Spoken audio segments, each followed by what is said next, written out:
Hello everyone, welcome to study smart with Suman. I am Suman Yadav.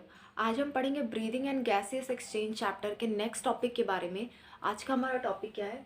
Exchange of gases. Chapter हमारे क्या है? Breathing and gaseous exchange, है ना। तो ब्रीदिंग हमने पढ़ लिया, मैकेनिज्म ऑफ ब्रीदिंग पढ़ लिया, उसके वॉल्यूम्स हमने पढ़ लिए।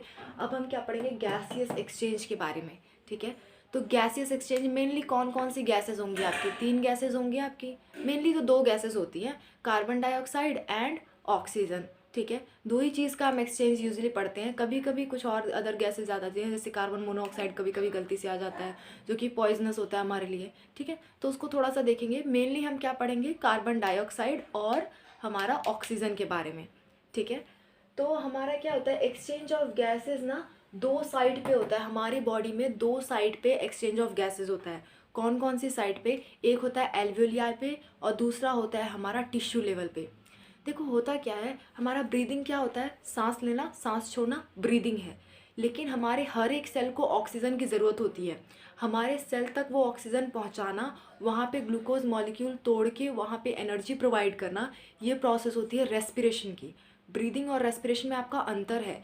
ब्रीदिंग मतलब सिर्फ इंस्पायरेशन एक्सपायरेशन होता है, और रेस्पिरेशन मतलब हर एक सेल तक ऑक्सीजन पहुंचाना और वहाँ पे जो भी ग्लूकोज है उसको तोड़ के उस सेल को एनर्जी प्रोवाइड करना, ये काम होता है आपका रेस्पिरेशन का। रेस्पिरेशन में ऑक्सीडेशन की प्रोसेस होती है। ठीक है, तो ये हो गया आपका प्रोसेस रेस्पिरेशन का। तो आपको देखो 2 साइड पे गैस पहुंचाना है। एक तो हम नोज से गैस लेके हम लंग्स तक पहुंचाएं, फिर लंग्स से ले जाकर हर एक सेल तक पहुंचाएं। सेल में भी कह लो, टिश्यू तक पहुंचाए, किसी भी, ठीक है, किसी ऑर्गन तक पहुंचाए। तो हमारा प्राइमरी साइड पहले कहाँ पहुंचा रहे हैं? लंग्स तक। और लंग्स में भी कहाँ पे? लंग्स के कौन से पार्ट पे? एल्वियोलाई। मैंने आपको पढ़ाया था, यहाँ पे सपोज ऐसे करके आपका लंग्स है, ये आपका ट्रैकिया होता है, यहाँ पे आपके ब्रोंकाई होती हैं, ब्रोंकाई फर्दर डिवाइडेड होती हैं, और लास्ट में जो छोटे छोटे बैग लाइक स्ट्रक्चर जो होते हैं आपके लंग्स के, वो होते हैं क्या? आपके एल्वियोलाई। वो क्या होते हैं? आपके एल्वियोलाई। तो एल्वियोलाई तक ही मेनली गैसेस एक्सचेंज होता है, वही साइट है आपका गैस एक्सचेंज करने का, एल्वियोलाई। तो प्राइमरी साइड क्या है आपके? एल्वियोलाई। सेकेंडरी साइड क्या है आपका? टिश्यू है। प्राइमरी साइड क्या है? एल्वियोलाई। सेकेंडरी साइड क्या है? टिश्यू। यहाँ से वापस जब जाएगा, किसी सेल तक जाएगा या फिर टिश्यू, आप कह लो टिश्यू तक जाएगा, तो secondary site of gases exchange क्या है? टिश्यू।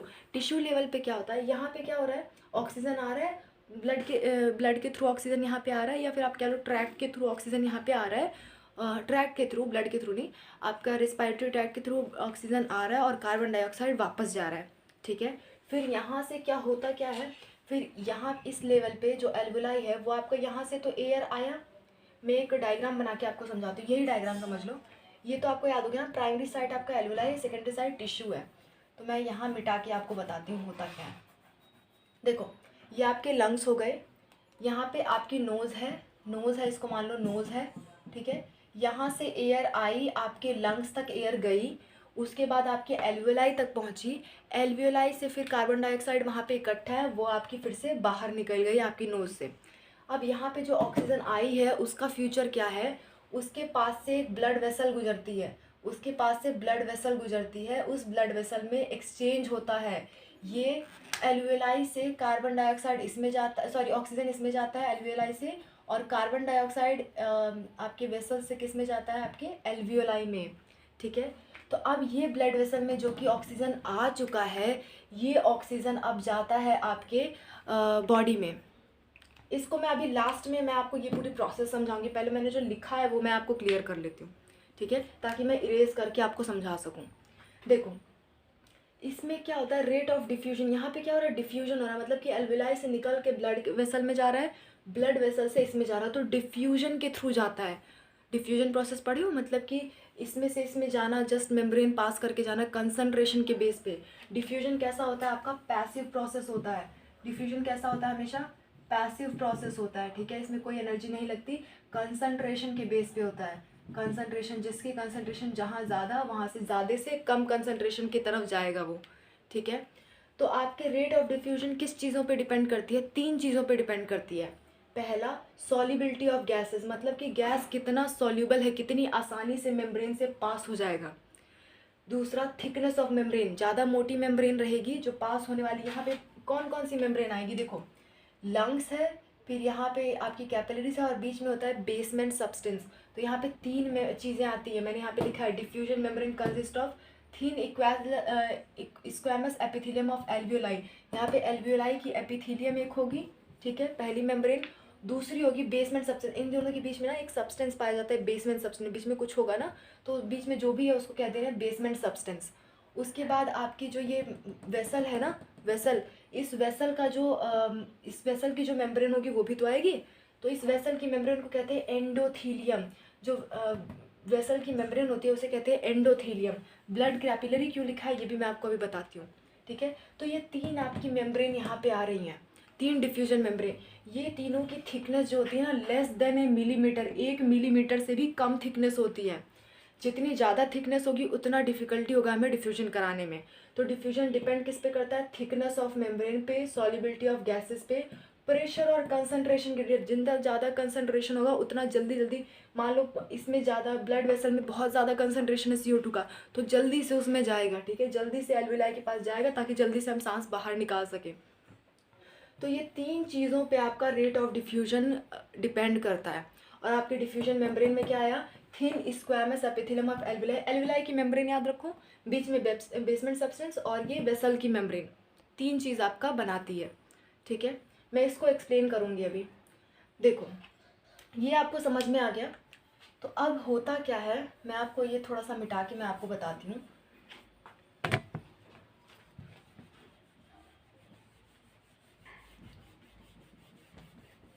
ये मैं आपको पूरा फिगर समझाती हूँ एक्चुअल में होता क्या है, प्रोसेस क्या होती है।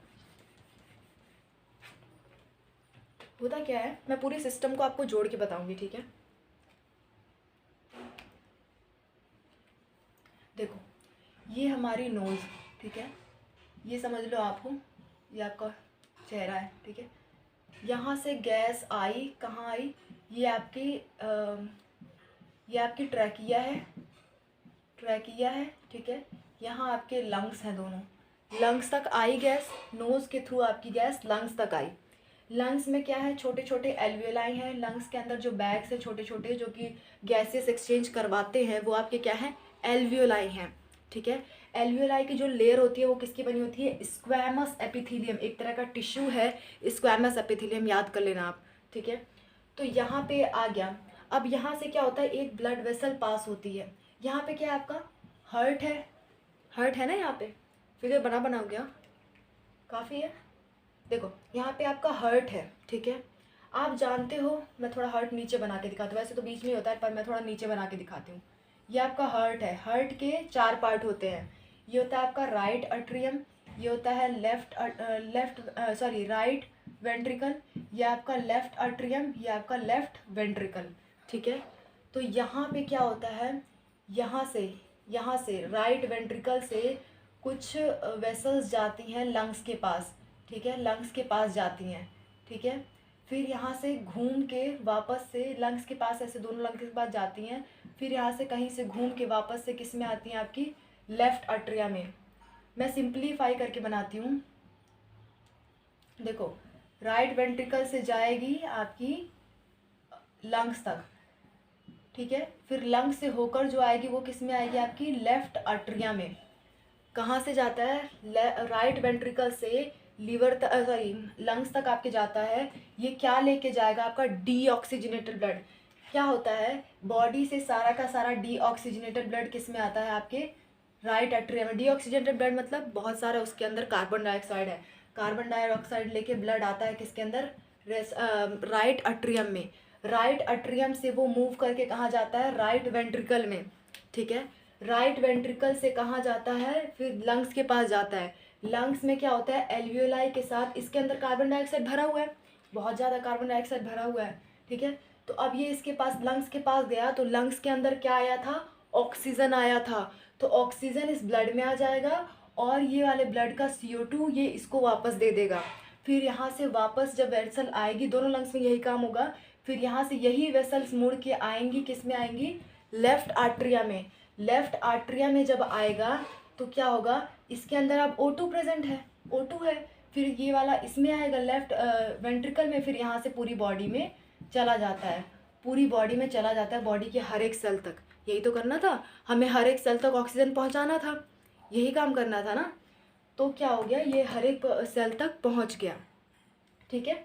तो इसको पहुंचने के लिए अब देखो यहाँ पे 3 मेम्ब्रेन की ज़रूरत पड़ रही थी। एक तो ये ब्लड वेसल की मेम्ब्रेन, एक इसके बीच का बेसमेंट सब्सटेंस, और एक ये एल्वियोलाई की मेम्ब्रेन। तो 3 मेम्ब्रेन हो गई आपकी। ऑक्सीजन भी आपका पहुंच गया। ट्रांसपोर्ट कैसे होता है, एक्सचेंज कैसे होता है, मैंने आपको बता दिया। सबसे पहले एक्सचेंज कहाँ हो रहा है, एल्वियोलाई के लेवल पे। सबसे पहले एक्सचेंज कहाँ हो रहा है, एल्वियोलाई के लेवल पे। एल्वियोलाई पे एक्सचेंज हुआ आपका, CO2 गया एल्वियोलाई में, एल्वियोलाई से O2 आया इसमें। तो प्राइमरी साइट मैंने आपको क्या बताया था, 2 साइट मैंने आपको बताई ना, 2 साइट। तो प्राइमरी साइट मैंने क्या बताया था आपको, एल्वियोलाई, एल्वियोलाई, ठीक है। उसके बाद जब बॉडी के पास जाता है ना, बॉडी के पास, बॉडी के सेल्स के पास जाता है, यहाँ पे मैं सेल लिख देती हूँ या टिश्यू लिख देती हूँ, टिश्यू के पास जाता है। तो टिश्यू के पास क्या होता है, ब्लड गया, टिश्यू के अंदर खूब सारा CO2 है, क्योंकि उसने अपना काम किया है तो उसके अंदर CO2 जनरेट हो जाता है। तो ब्लड वेसल यहाँ से गई, ठीक है, इसको क्या दे दिया इसने, O2 दे दिया, और यहाँ से CO2 इसका ले लिया, और ले करके फिर कहाँ गई, इसमें मिल गई आपकी राइट एट्रिया में चली गई। वो बात समझ में आ रही है, राइट एट्रिया में वो चली गई। इसी तरह का प्रोसेस होता है। तो पहला एक्सचेंज कहाँ हुआ आपका, एल्वियोलाई पे। दूसरा एक्सचेंज कहाँ हुआ आपका, टिश्यू लेवल पे। तो 2 साइट्स आपकी हैं, प्राइमरी साइट आपकी एल्वियोलाई, सेकेंडरी साइट है आपकी टिश्यू, ठीक है। अब देखो रेट ऑफ डिफ्यूजन मैंने समझा दिया था किस वजह से होता है और कौन इफेक्ट करता है, डिफ्यूजन मेम्ब्रेन मैंने समझा दिया। अच्छा, मैंने आपको बोला था मैं ये चीज़ समझाऊंगी आपको। ब्लड कैपिलरी में क्या होता है, ब्लड कैपिलरी क्या होती है, ब्लड वेसल्स ना 3 तरह की होती हैं। जो आपकी सिस्टम होता है उसमें 3 तरह की ब्लड वेसल्स होती है। कौन कौन सी, एक आपका होता है वेन, एक आपका होता है आर्टरी, एक आपका होता है कैपिलरीज, कैपिलरीज। वेन क्या कैरी करती है, CO2 वाला ब्लड, यानी कि डीऑक्सीजनेटेड ब्लड। ये जो वेन यहाँ पे यहाँ से क्या हुआ, यहाँ से ऑक्सीजन ला रही थी ना, यहाँ से यहाँ तक ऑक्सीजन आ रहा था, तो ये आपका आर्टरी हो गया था, आर्टरी, ठीक है। फिर यहाँ से CO2 एक्सचेंज करके वापस से जा रहा है, तो ये क्या हो गया आपका, वेन हो गया था। देखो जिसके अंदर CO2 जिस वेसल के अंदर ज़्यादा है वो वेन, जिसके अंदर O2 ज़्यादा है वो आर्टरी। हार्ट से जो आया है आपका टिश्यू तक वो है आर्टरी, टिश्यू से जो वापस होके जा रहा है वहाँ के बाद से हम उसको वेन कह दे रहे हैं। और इसके बीच में जितना पार्ट होगा ना वो ना बहुत डिवाइड होके, बहुत इस डिवाइड होके पूरे टिश्यू पे फैला रहता है, उसको कहते हैं कैपिलरीज। तो टिश्यू पे जो कैपिलरीज फैली हुई हैं, ऐसे ही कुछ एल्वियोलाई में भी कैपिलरीज फैली होंगी। तो उन कैपिलरीज की जो मेम्ब्रेन होगी उसको गिनेंगे ना, यहाँ जो डिफ्यूजन मेम्ब्रेन में उन कैपिलरीज की मेम्ब्रेन को गिनेंगे ना, तो वो कैपिलरीज की मेम्ब्रेन को क्या कहते हैं, एंडोथीलियम। कैपिलरी की बाहरी मेम्ब्रेन को क्या कहते हैं, एंडोथीलियम, ठीक है। तो एंडोथीलियम यहाँ से आपका क्लियर हो गया, एंडोथीलियम ऑफ ब्लड कैपिलरीज क्या है, ठीक है। तो मैंने बहुत ज़्यादा आपको डीप में बता दिया समझाने के लिए। मेन आपका मुद्दा क्या है, एक्सचेंज ऑफ गैसेस 2 साइड्स पे होता है। प्राइमरी साइड है एल्वियोलाई, सेकेंडरी साइड है आपका टिश्यू। डिफ्यूजन मेम्ब्रेन किस चीज़ की बनी होती है, ये तीनों चीज़ की बनी होती है, और लेस देन मिलीमीटर इसकी थिकनेस होती है। रेट ऑफ डिफ्यूजन किस किस पे डिपेंड करता है, solubility of gases, thickness of membrane, और आपका प्रेशर या कंसंट्रेशन ग्रेडियंट, ठीक है। उसके बाद आपसे ये टेबल एक पूछी जाती है कि कहाँ पे कितना mm of Hg। mm of Hg क्या है, प्रेशर नापने की एक इकाई है। ये पार्शियल प्रेशर है, जो मैंने लिख रखा है ना, पार्शियल प्रेशर है। तो O2 और CO2 का पार्शियल प्रेशर हम देखते हैं कहाँ पे कितना होता है। पार्शियल प्रेशर के हिसाब से ही गैसेस एक्सचेंज होती हैं, तो हमें पार्शियल प्रेशर पता होना चाहिए, आपके एग्ज़ाम में पूछा जाता है, ठीक है। तो देखो गैसेस हमारी कौन कौन सी, एक है हमारी O2, एक है हमारी CO2। तो एटमॉस्फेरिक एयर में इनका पार्शियल प्रेशर क्या होता है, हवा में सबसे ज़्यादा O2 होती है, CO2 बहुत ही कम होती है, 0.3 की मात्रा में होती है, ठीक है। आपको पता होगा हवा में, वायुमंडल में, यानी कि एटमॉस्फेयर में आपके सबसे ज़्यादा क्या है, नाइट्रोजन है, ठीक है। और O2 का कंसनट्रेशन बहुत कम आता है और CO2 का उससे भी कम आता है, ठीक है। एल्वियोलाई पे, एल्वियोलाई पे क्या हो रहा है, हम सांस ले रहे हैं, बाहर से एटमॉस्फेयर से हम सांस ले रहे हैं, तो हमारे अंदर क्या होगा, ऑक्सीजन वहाँ पे ज़्यादा होगा, CO2 कम होगा, क्योंकि CO2 तुरंत बाहर निकाल दे रहे हैं वहाँ से। जैसे ही हमारे एल्वियोलाई के पास CO2 आ रहा है वहाँ से बाहर निकाल दे रहे हैं और ऑक्सीजन लेते जा रहे हैं, ठीक है। तो ऑक्सीजन का कंसनट्रेशन एल्वियोलाई पे ज़्यादा होगा और CO2 का कम होगा। ज़्यादा होगा तो कितना होगा, 104, और ये CO2 का होता है 40, ठीक है। उसके बाद डीऑक्सीजनेटेड ब्लड, डीऑक्सीजनेटेड ब्लड में क्या होता है, CO2 ज़्यादा होता है। डीऑक्सीजनेटेड ब्लड कौन कैरी करता है, वेन, और वेन में क्या होगा, CO2 ज़्यादा होगा। तो CO2 का कंसंट्रेशन ज़्यादा होगा, मतलब पार्शियल प्रेशर उसका ज़्यादा होगा ऑक्सीजन के कंपेयर में। ऑक्सीजनेटेड वाले में पार्शियल प्रेशर ऑफ O2 ज़्यादा होगा, CO2 कम होगा। टिश्यू पे क्या होगा, टिश्यू और डीऑक्सीजनेटेड ब्लड का एकदम सेम है, क्योंकि यहीं से तो डीऑक्सीजनेटेड ब्लड जा रहा है, तो टिश्यू का और इसका एकदम सेम है। आपको कोई भी याद कर लो, आप बात एक ही है। अच्छा, याद करने की ट्रिक ये देखो, ये देखो, इजी हो गया। देखो एल्वियोलाई पे आपने बस इतना याद रखो, O2 का एटमॉस्फेरिक वाला तो याद रख लो कि 159 होता है O2 का, CO2 का 0.3, ठीक है। एल्वियोलाई पे O2 का होता है 104 और CO2 का 40। डीऑक्सीजनेटेड में आँख बंद करके सोचो कि 40 इसमें CO2 का था, तो यहाँ पे ऑक्सीजन का 40 होगा और CO2 का 45। फिर वापस से इसमें आ जाओ, 45 की जगह क्या हो गया, ये ऐसे भी ट्रेंड चलता है, लेकिन ये 45 की जगह यहाँ पे 95 रहता है, ठीक है। याद करने का बस तरीका है, ठीक है। देखो ऑक्सीजनेटेड में फिर से आ गया 95 40 याद रखो कि मतलब जो चीज़ डीऑक्सीजनेटेड में क्या कम होता है आपका, कार्बन डाइऑक्साइड। तो यहाँ पे डीऑक्सीजनेट में आपका क्या कम होता है, ऑक्सीजन, तो यहाँ पे ऑक्सीजन का 40। एल्वियोलाई पे क्या कम होता है आपका, कार्बन डाइऑक्साइड, तो यहाँ पे कार्बन डाइऑक्साइड का 40। ऑक्सीजनेटेड में क्या कम होगा आपका, कार्बन डाइऑक्साइड, तो फिर से कार्बन डाइऑक्साइड पे 40। और टिश्यू और डीऑक्सीजनेटेड तो सेम ही है। तो ये टेबल आपको याद रखनी है। डिफ्यूजन मेम्ब्रेन में कौन कौन सी आती हैं ये आपको याद रखनी है। रेट ऑफ डिफ्यूजन किसके डिपेंड करता है ये याद रखना है। और एक्सचेंज की साइट्स कौन कौन सी है, प्राइमरी कौन सी है, सेकेंडरी कौन सी है, ये आपको याद रखना है। तो मिलते हैं नेक्स्ट क्लास में नेक्स्ट टॉपिक के साथ। तब तक के लिए thanks to all of you.